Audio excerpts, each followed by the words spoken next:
Former Representative Tom Suozzi faces several opponents in the Democratic primary, among them co-founder of advocacy group The Next 50, Zak Malamed, who is with us today to discuss the events in Israel and his general platform. Zak, welcome to the show. Well, thank you so much for having me today. It's my understanding that you have family. Your grandmother immigrated from Israel. We want to start off, do you still have family there right now? Are they safe? Are they okay? Thank you for asking. I do have family there right now, and I'll tell you that while everybody is safe, it's heartbreaking to hear the fear in their voices and devastating to see the images and videos coming out of Israel right now. And perhaps even more so, I am torn apart by the fact that the prospect for peace right now is so grim. When only a week ago, I was actually in Washington with pro-democracy Israeli leaders and pro-democracy American leaders who firmly believed that the prospect for peace was greater than it had ever been in our lifetime. And seemingly overnight, the circumstances have changed. And the death toll is continuing to mount in Gaza and Israel following all these attacks on Saturday. Over 1,500 killed, including 14 Americans, with at least 20 more missing and many being held hostage. I mean, what has been going through your mind these past few days? I mean, the hardest thing to grapple with is that most of these folks that we're talking about are civilians. You know, we're talking about children. There were reports today of 40 children who were murdered or beheaded. We're talking about elderly, like a Holocaust survivor was taken hostage by Hamas. These people, they didn't ask to be born into these circumstances. They didn't ask to be born into a region full of political strife. And yet now a terrorist group, and Hamas has wreaked this havoc. And of course now there are consequences for civilians in Gaza too, as Israel retaliates. Of course, as you know, I stand firmly with our allies in Israel to make sure that they are safe and secure. But I really also empathize with the Palestinian people and the fact that right now, in Gaza in particular, the consequences are going to be dire. Right now, there is no Speaker of the House, meaning Congress is limited on actions it can take regarding the conflict. What would be your message to the House of Representatives at this moment in time? I think this is just actually emblematic of the Republicans being the chaos caucus right now. They can't get their leadership in line when there's a national security incident. They blame Democrats for the crisis at the border, yet they've literally had pieces of legislation sitting in front of them they could have passed dating back to the Bush administration, and they've done nothing. They've done nothing to act on our climate crisis. They've done nothing, next to nothing, to act on gun safety as gun violence is ravaging our communities. And to me, like the Republican Party right now, it doesn't represent a serious governing party.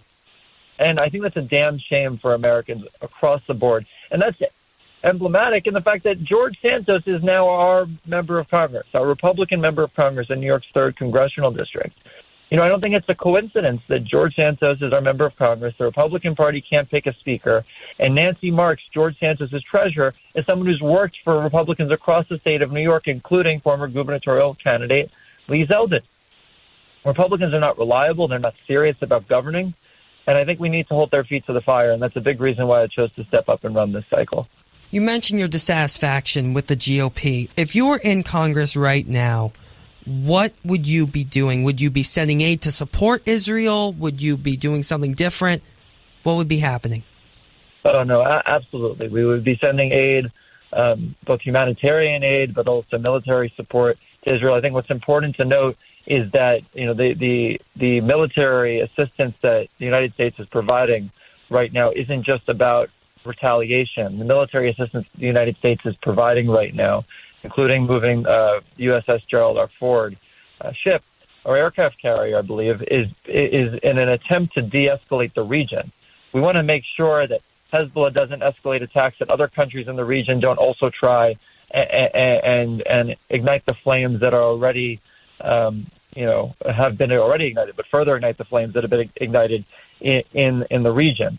And so right now, I think it's the United States' obligation to make sure that we turn down the temperature while also making sure that we stand by our Israeli allies and partners in uprooting the heinous, barbaric Hamas terrorist organization in Gaza. And for those of you just tuning in, you're listening to Newsline here on 88.7 FM WRHU. Democratic candidate for New York's 3rd Congressional District, Zak Malamed, joining us live. Now, Zach, last week we spoke here on the show with one of your Democratic challengers in the race, Will Murphy, and we want to give you the opportunity to respond to something he said. I'm the only Democrat in this race telling the public the truth.